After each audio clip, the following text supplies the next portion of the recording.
Jazzcast Pros. Welcome to Fearless Fridays with Maryann, the podcast where real talk meets real transformation. I am your host, Dr. Maryann Rivera-Dannert, and with over 10 years as a life coach, author, speaker, and trainer, I will be guiding you on this journey of healing, growth, and empowerment. Today we have an amazing, multifaceted guest, and she is going to rock our world with all of her expertise and insights. So without further ado, introduce yourself to us, please. Hi, Maryann. Thank you so much for having me today. I'm really excited to see you, and I'm excited to see you tomorrow, too. Yes. Exciting weekend for us. So my name is Adebola Ajao. I'm a wife. I'm a mother of three. I'm a scientist, an epidemiologist, and I'm also an author, a speaker, and a coach. And I'm the founder of Empowering Initiatives, an organization that empowers professional women to find their purpose, walk in their passion, and build their legacy. That's why I am. So you have dedicated over 20 years to public health and 10 years to women's health. What inspired you to shift into empowering women specifically? There's a story there, but I still do. I'm still an epidemiologist. I still do science. I still work full time doing that. And I love public health. That's what I've done for 20 years. Women's health, especially because I'm a woman. So everything that has to do with women, contraceptives, hormone therapy, endometriosis, all of that, all the women's stuff. So I'm passionate about that. And I've been doing this for over 10 years. But somewhere along the line, I felt stuck. Okay. And I felt stagnant. And it was such a weird feeling to me because this is what I trained to do all my life, went to school for decades to do this.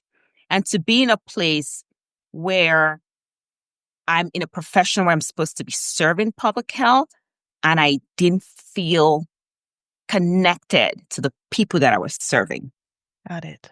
It got to a point where I was trying to navigate being a mom of three and climbing the career ladder.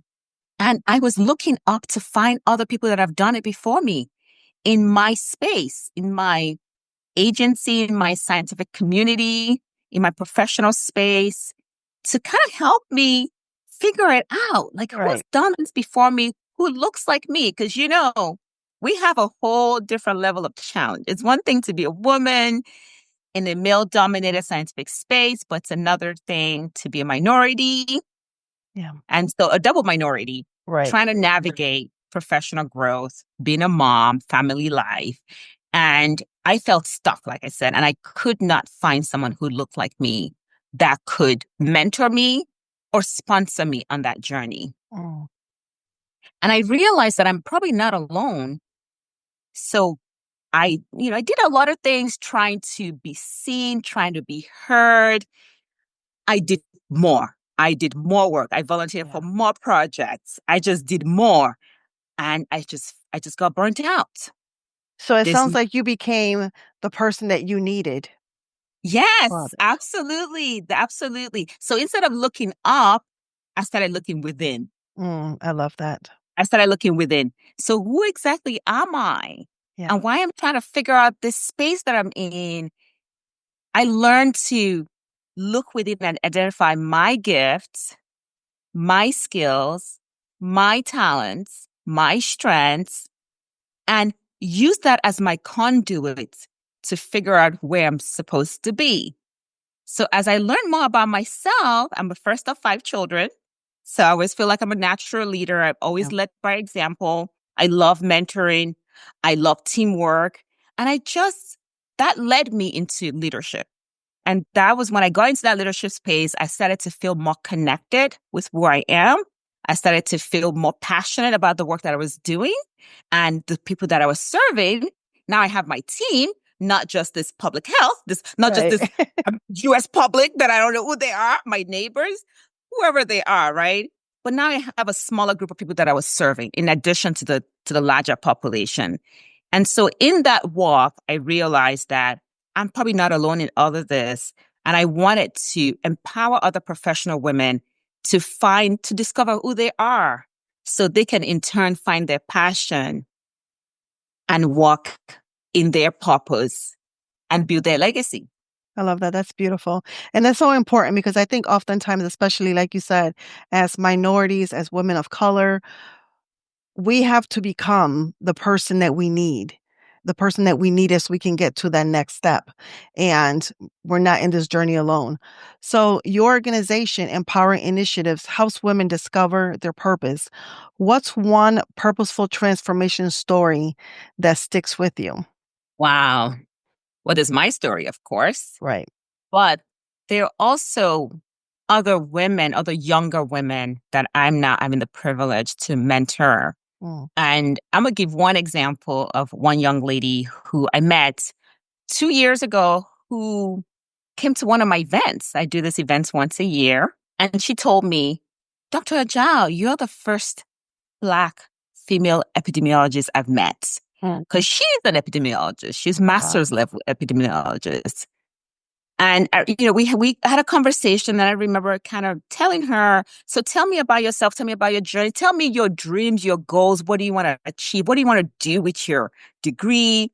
And she was like, well, I just want to continue working and I want to get married and I want to have kids. And I'm like, well, what else do you want to do? Yeah. And I told her, I said, in this public health space, you have to get to the top.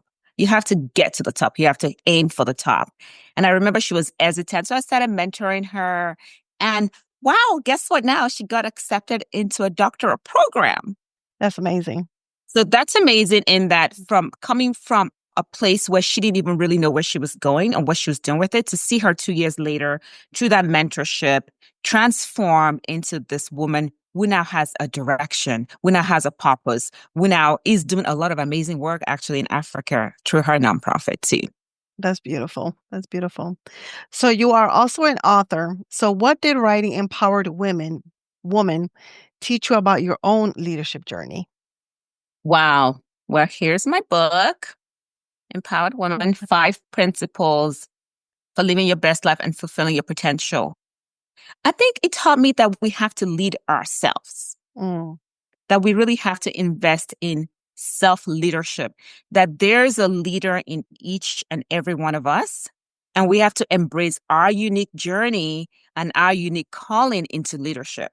Yeah. And leadership is not a title.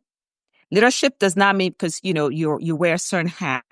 In your home as a mom, you're a leader. Correct. In your work area, you're a leader, but you don't always have to be leading a group of people. I think it's really about personal leadership. How do you discover who you're meant to be? Where's your calling? How do you lead yourself to your destination, to your legacy? I think that's what it really is, because my book is really about the principles and pillars that I've used along the way and I'm still using and I teach to discover your strengths and to have that vision for yourself and to walk in that vision and in that passion, leading you to whatever that vision is. And that's so beautiful because oftentimes I come across, and I'm sure that you do too, across, speaking with women of different levels, industries and things like that. They're like, well, I'm not a leader. And like you said, you don't have to have a corporate job or a title of manager, supervisor, CEO or anything like that to be a leader. You are a leader in your home. You could be a leader in your neighborhood. You could be a leader in your church. It's all about, certain, traits and things like that. So you also mentioned about the 5 growth principles. Which one do women struggle with the most, and how do you help them overcome it? Yeah, no, thank you for that question. I think the one that I struggle with the most, that I think a lot of women struggle with the most, is mindset. Mm. Yes, and believing in yourself. And, I will tell you a story. When I was trying to write my book, I did not know anyone who was an author. I didn't have anybody in my personal relationship who was an author. It was COVID. Everybody had gone in. I was looking for how to write a book. I knew what I wanted to write and I could put it down on paper and I had it, but what do I do with it after that? Yeah. And I had to go online. We all went online during COVID. mindset, I mean, initially it was, who's going to want to read my book? Who's going to want to hear my voice? Despite the fact that I'm a professional and I've spent many years doing what I did, and I published multiple scientific journals, but to pull my book together, there was a fear attached to that. Oh. There was a fear attached to that. And on the wall behind me, I had to write some affirmations. Oh. I have a voice. My voice is valuable. Yeah. My voice is important. I'm important. And I had to read those affirmations daily when I get stuck, when I get to that place of stuck, to move me forward, to really believe in me and to shift my mindset. Oh. Yeah. So you mentioned fear. Where do you feel that fear originated from? Well, I believe that fear is attached to every next level. Mm. I feel like when there's something that's next for us, Yeah. there's a level of fear attached to it. Though I believe that once we step into it, once we face it anyway, face that fear anyway and do whatever it is, the fear diminishes. Yeah. It's not as scary as we thought.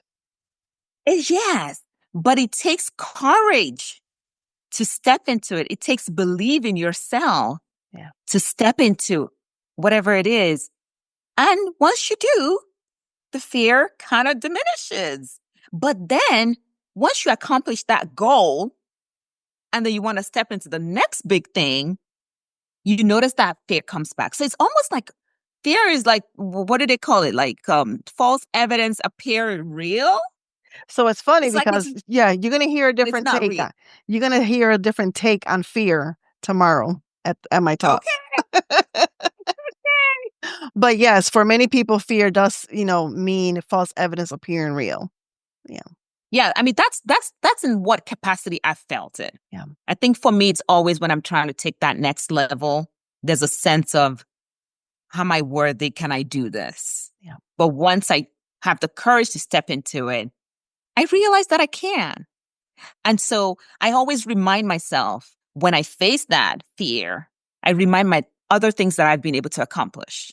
Yeah. And that helps me know that it's okay. Once I step into it, it's one step in front of the other. It's one step in front of the other. Yeah, and that's so true. That's something that I actually teach my clients when it comes to, feeling worthy and, facing your fear, to create a little, tickler, a little file, a little folder of all the things that you have accomplished. Because overcoming fear is not a one and done. There's going to be multiple things that are going to continue happening. And that's also how you build resilience and how you build your confidence. The more that you face the fear and you do the thing anyways, you get like the little boost and you're walking straighter and things like that until the next thing, happens. Yeah. And then you're like, oh, I'm stuck or I'm scared. How do I do this? But when you pull out that file, you're reminding yourself of all the things that you have previously done. So you're not starting back from point one because you've already gained some tools with you that you can carry on to the next step. Yeah. It's like going up a staircase. Yes. It's like every time you go up a staircase, you're not starting from the bottom. You look back, you're like, okay, this is how far I've come. Yeah. And so it gives you that courage to step to the next one. Correct. Yeah. So speaking of next one and next thing, you and I connected through GSU, Global Speakers University. So what prompted you to say yes to this opportunity, and what has been your greatest takeaway in being part of this? I've always known that communication was one of my strengths. I love presenting. Yeah. I love people. Communication is just one thing that I'm passionate about, and clear communication. So in this journey of, I wrote a book, I have my principles, I have my pillars, and, you have a book, you know how it is. You sit on Amazon and you're like, what am I going to do with this? Right. I started doing my events. And beyond that, I wanted to impact more lives beyond the lives around me, beyond the lives that come to my events. And what better way to do that than to step on bigger stages? to have more opportunity to impact more lives through our stories and through our experiences and through teaching the tools that we've used to face those fears that we all have and step into our purpose. So that was my motivation for wanting to do it. And what have I learned from it is that it's a continuous journey of improvement. You got to start from somewhere. So like you and I starting from somewhere, even in that cohort, we have people all at different stages of their journey, of their speaker journey. Yeah. Some people are at the beginning, some people are at the middle, some people are more experienced, but we all came together and we all learned from each other. And ultimately, it's continuous improvement. There's no, I'm done. Right. It's continuous work and you keep getting better at it and you keep sharpening your tools. Yeah. Yeah. Was there anything that you learned about yourself through the process of being in GSU? It's that fear again. Even though I know I'm a good communicator, I was fearful of the stage. And one thing that I learned is that there are techniques to speaking. Right. And once you learn the techniques and you're able to put your keynote together, it's really just a matter of delivering it with a lot of excitement and connecting to your audience. And, I had my event about 2 weeks ago and I gave my keynote at my event. Yes. So, and that gave me this really boost of confidence that, I can deliver my 40-minute keynote without any notes. Yeah. And that's amazing to know that I only got the courage to do that from saying yes to GSU. I love that. That's beautiful. So you are also a mother and a wife. How do you balance your professional career, entrepreneurship, and everything else that's going on in life? It's a juggle. It's clearly a juggle, but we have to prioritize. We have to figure out what's most important. Of course, family comes first. First is God. Yeah. Then family. Then whatever it is that is your calling. And, part of my calling is my profession. Do I have Empower Initiatives? My profession, my work in public health is also part of my calling. So they're equally important to me. So I prioritize every single day, where there's a lot of things competing for our time. And so you have to figure out what's most important today. What do I need to accomplish today? Because a lot of times when we think so far ahead, it's daunting. Yeah. There's so much to do. There's so much on our plate as mothers and professionals and business women. And so even though we plan, and I plan, but because we have to plan, right? You have to plan, ahead of time. We planned this talk, a month and a half ago, right? But in the implementation, sometimes it's 1 week at a time. Sometimes it's 1 month at a time. Sometimes it's 1 day at a time, even our times. So prioritizing is number one. Scheduling, routine. Having a routine is another thing that I do. I wake up at a certain time. I go to bed at a certain time. I, go to work at a certain time. So when things are predictable, there's less. It's a little easier to handle. You know what to expect. Yeah. Another thing is I delegate. I can't do it all. I delegate. That's one thing I'm learning to do more as a leader too, to trust other people to take charge. So one example at work last night, I had a task thrown on my desk that had to be done in 24 hours. And it was easy at 5 p.m. in the evening, it's easy to scramble and figure out how am I going to get it done? I'm tired. I just came home. I got to take care of the kids. I got to do dinner. And I said, okay, who on my team can I delegate this to? I can take care of A, so can take care of B, and this person can take care of C. And I emailed them, let them know that's their task. We're going to get together today at 1 p.m. We're going to discuss what we've done towards those tasks. And together as a team, we accomplished the goal. So just not trusting other people to take leadership and trusting other people to do the work so that you're not overburdening yourself and overburdening your plates. And rest, of course, rest. Find the things that give you joy. Yeah. Spending time with families, spending time with friends, spending time with loved ones. That gives me a lot of joy. So I do a lot of that. I schedule a lot of that into my day. I love the fact that you mentioned delegation, because I think sometimes women in specific, especially in certain roles or certain level, it's like that fear of, well, somebody else might do it better than me, or they might take my job away. And they struggle with delegation, and wanting to do it all. And then, of course, you can't do everything. So things are, fall by the wayside. What would you say to that woman leader who may be listening that struggles with delegating? You have to learn to trust other people. Mm. And you have to know that anything in life takes a village. Yeah. There's nothing we can accomplish on our own.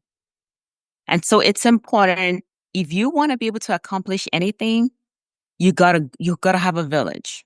And that's one of my principles, the relationships and trusting those people in your life to do the things that you've entrusted them to do. And giving them grace. Giving them grace. They may not always do it like you. Right. But, in coaching them and mentoring them and, looking over what they've done and giving those corrections, I would do it this way and I recommend you do it this way, they will start to learn how to do it better. And so we have to let go of perfection.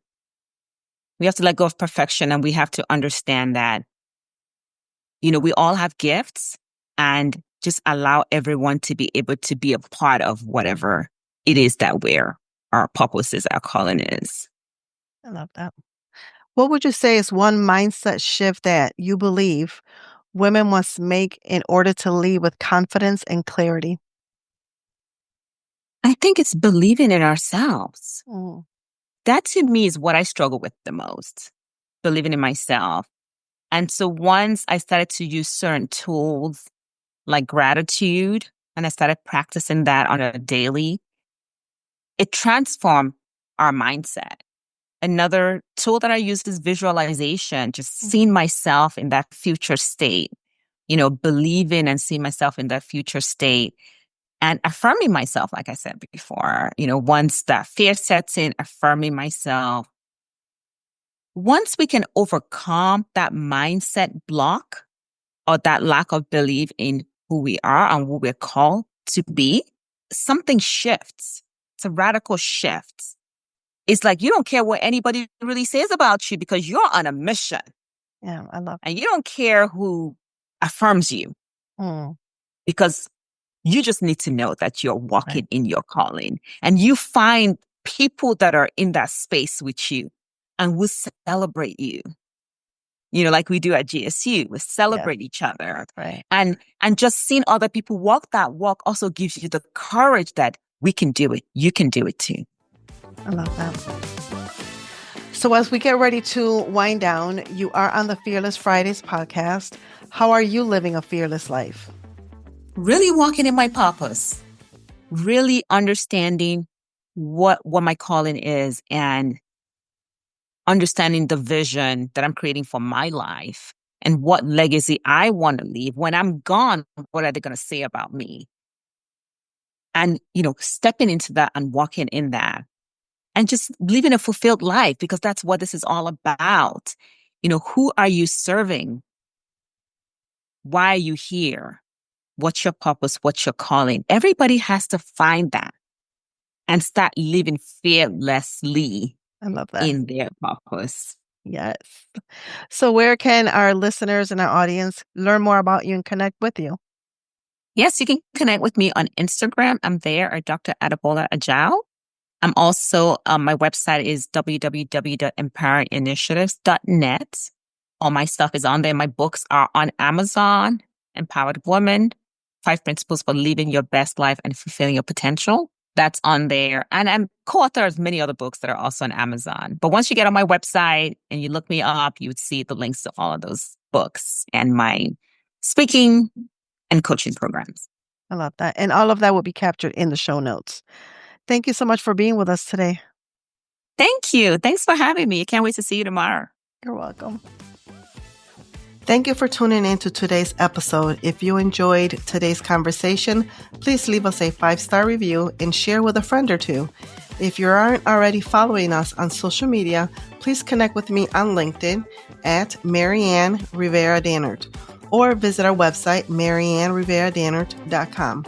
I will catch you next week with a brand new episode. And remember that you are a priority and you matter.